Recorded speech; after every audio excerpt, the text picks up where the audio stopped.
Some of our therapies are about shedding light on life and coming up with solutions. Cognitive behavioral therapy or solution-focused therapies are like this.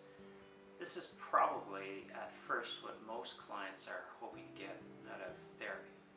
And I love it when things end up working out this way. But sometimes it doesn't work out like this at all. The client doesn't get their solution. And it's very disappointing. But in these situations, they might end up going away with something even better than a solution. Sometimes we sit there and we're both very frustrated and confused and disappointed.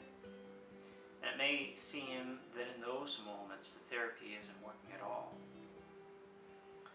But here's where someone might get the most out of therapy, because in those moments with the therapist, and instead of reaching for a distraction or giving up and collapsing into hopelessness or trying to numb emotional pain in some way or another,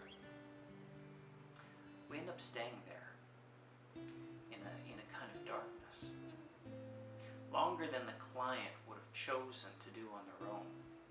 The darkness ends up somehow being more bearable when you know that you're not alone.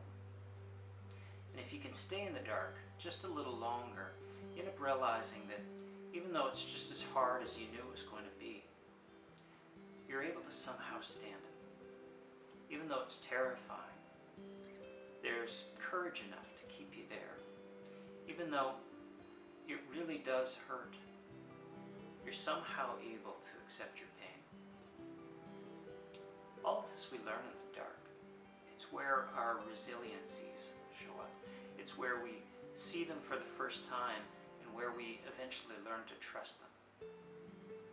All of these resiliencies are there not because you have a good therapist, but because they were always there.